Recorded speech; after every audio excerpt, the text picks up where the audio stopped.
Les amis, bonjour. Bienvenue sur The Can Spoke. Les amis, j'ai l'immense plaisir de vous retrouver encore en ce jour en vue du débriefing de la rencontre ayant opposé Arsenal à Chelsea. Les gars, aujourd'hui, il fallait être au stade pour pouvoir assister à cette très belle rencontre. Ou encore, il fallait être devant son écran de télévision, son poste de télévision pour regarder la belle rencontre ayant opposé Chelsea à Arsenal. Ou devrais-je dire Arsenal à Chelsea. Les canonniers contre les Blues. Les gars, cette rencontre était franchement fantastique à suivre, hein. Franchement, je n'ai pas été déçu d'avoir passé au moins 1h30 de ma journée à suivre cette très belle rencontre en fait. Ça a été franchement une rencontre enrichissante, une très très belle rencontre. Une rencontre durant laquelle il y a eu beaucoup de choses qui se sont passées, il y a eu beaucoup d'occasions, il y a eu beaucoup de débats, il y a eu franchement plein de faits de jeu. C'est une rencontre qui n'a pas déçu en intensité, c'est une rencontre qui a permis à ce qu'on puisse aujourd'hui voir un nouveau visage de Chelsea. Je me demande est-ce que c'est la trêve internationale qui leur a donné un nouveau souffle, qui leur a permis de pouvoir venir jouer, produire ce jeu qu'ils ont produit aujourd'hui. Tout reste à voir en fait.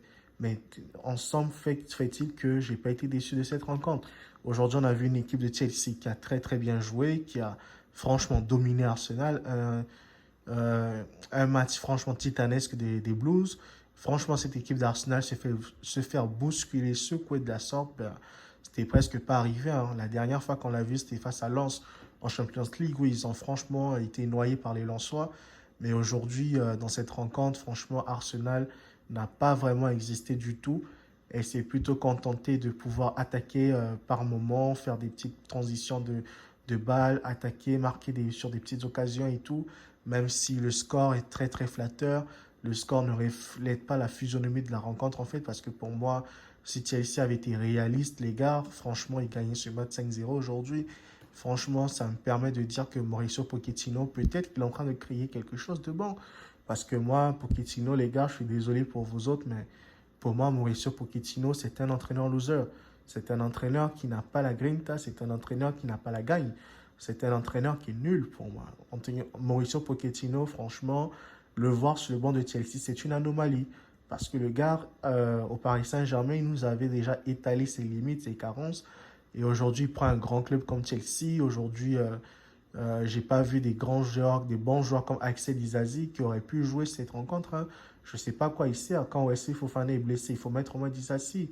Parce que le gars, il est bon. Franchement, c'est un bon défenseur. À Monaco, il avait prouvé qu'il avait le niveau. Aujourd'hui, là, en équipe de France, c'est un international français. Il mérite au moins d'être dans cette partie, de faire cette rencontre, en fait. Mais je comprends pas pourquoi Pochettino continue de le mettre sur le banc, même si après on va nous dire non, c'est un soldat Pochettino. Pochettino, c'est ce qu'il fait avec lui, c'est comment il le manage. Pour moi, je ne suis pas totalement convaincu par cette explication. Pour moi, je pense qu'il y a une anomalie. Et je pense que Axel Disasi mérite plus de temps de jeu, mérite plus, franchement, de s'imprégner à cette équipe, mérite d'apporter des choses. Aujourd'hui, on a comme un Gallagher qui aujourd'hui intégré à l'équipe. C'est très bien pour lui, mais franchement, cette équipe excusez-moi, mais de Chelsea manque franchement d'un fond de jeu franchement dynamique, en fait. C'est ce que je leur reproche. Et avec un gardien, franchement, qui commet des bourdes pareilles, mais mon Dieu, c'est incroyable. Il a carrément, littéralement donné la balle de but à Declan Rice. C'est incroyable, les gars. Je ne sais pas si vous vous rendez compte de ce qui se passe présentement, mais c'est un truc abject, c'est un truc de fou. Je ne peux pas comprendre comment tu es un gardien de haut niveau d'une grande équipe comme Chelsea et tu te permets de faire ce genre de bourde, en fait. Si c'était Kepa Arrizabalaga, ben, tous les tabloïds seraient tombés sur lui. Tout le monde l'aurait franchement lynché. Mais aujourd'hui, j'ai l'impression que personne ne parle là. Personne ne parle de ce qui s'est passé. Et pourtant, c'est pas normal, c'est pas beau à voir. Quand on a un gardien de ce niveau, on s'attend à ce qu'il puisse mettre des bons ballons, il puisse bien se dégager. Même chose pour Raya, David Raya, le gardien espagnol de Arsenal. Je me demande pourquoi est-ce que Arsenal a recruté, parce qu'aujourd'hui, Ramsdale, quand il était là, il faisait des bons matchs. Le gars, il sortait ses matchs, en fait.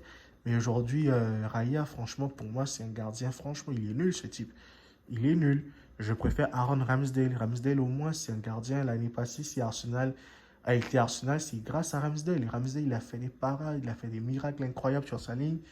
Mais aujourd'hui, on le remplace. Franchement, le foot est ingrat et c'est vrai. Parce que quand Ramsdale était venu, Berlino aussi était en perte de vitesse aussi. Et il s'est fait remplacer comme ça.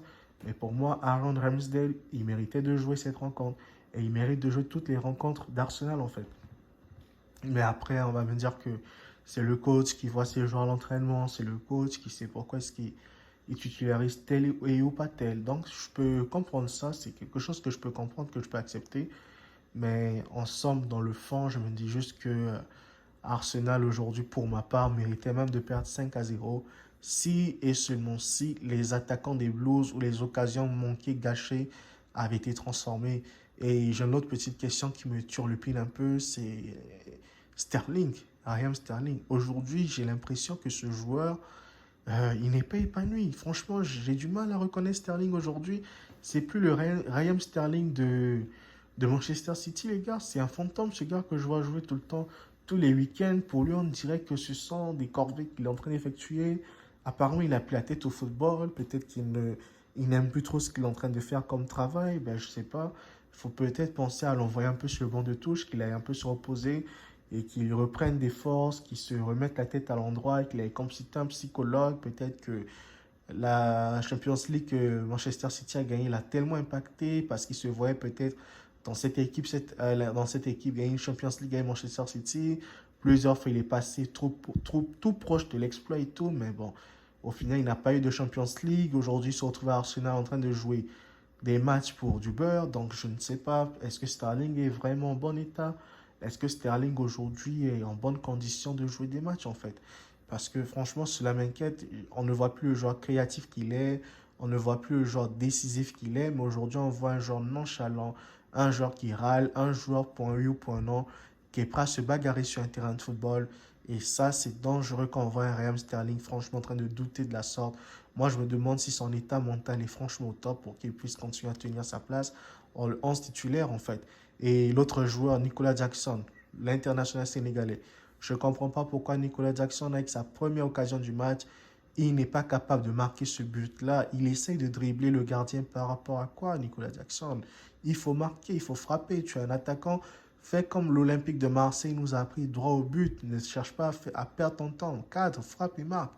Mais non, le gars, je ne sais pas, il s'est pris pour Messi aujourd'hui et il n'a pas réussi. Le gardien a récupéré la balle dans ses pieds. Je crois que ça fait très mal hein, parce que quand tu joues à FIFA, que tu fais ça face à un gardien, ben, tu as les boules, tu es en colère, tu es fâché. Donc, franchement, j'étais un peu déçu des Blues en fait. Et que dire, ils se font rattraper à la dernière minute dans le match. Je crois que c'était frustrant pour l'entraîneur déjà loser qu'ils ont comme Mauricio Pochettino. Je pense que Pochettino va être débarqué de son poste avant la fin de la saison. Parce que franchement, ce gars, Pochettino, c'est un loser. La seule belle chose qu'il a fait dans sa carrière, c'est d'avoir atteint la finale de la Champions League à l'époque contre Liverpool. Mais malgré ça, il avait perdu 2-0. Bon, franchement, à quoi il sert Mauricio Pochettino? C'est pas un entraîneur, les gars. On nous a vendu le rêve de Pochettino, un grand entraîneur. Franchement, il est excellent. Mais mon Dieu, qu'est-ce qu'il est nul, Pochettino. En 2 ans à Paris, j'ai vu ce gars. Il est nul comme entraîneur. Et pour moi, il faut que Pochettino démissionne. Il doit partir. Sinon, pas il se fera limoger. Mais aujourd'hui, la question de savoir si on le limoge, qui on va mettre à sa place. Il n'y a pas grand monde aujourd'hui. Il n'y a pas grand monde. Moi, j'aimerais que Mourinho reparte au Real Madrid. Mais après, je ne sais pas pour Chelsea, qui est-ce qu'ils vont mettre à sa place en fait. Parce que Chelsea, c'est quand même une grande équipe. C'est une équipe avec une belle histoire. Mais aujourd'hui, on les voit se faire massacrer comme ça en Angleterre. Ils ne sont même pas en Champions League, hein, si je m'abuse. Ils ne sont même pas là. C'est terrible et ça fait peur en fait. Il est catastrophique ce qu'on est en train de voir aujourd'hui de cette équipe de Chelsea. Franchement, les gars, je suis déçu de cette équipe des Blues. Même si aujourd'hui, ils auraient pu aujourd'hui tenir leur match référence, mais ils l'ont quand même gâché sur la fin. Sur ce, les gars, moi, je vous dis à très bientôt pour une nouvelle vidéo. Si jamais vous avez aimé cette vidéo, les gars, n'oubliez pas de vous abonner massivement. Partagez autour de vous, commentez, likez, afin que notre nombre ne puisse cesser d'augmenter. Quant à moi, je vous dis à très bientôt pour une nouvelle vidéo. See you guys. Ciao, ciao, ciao, ciao.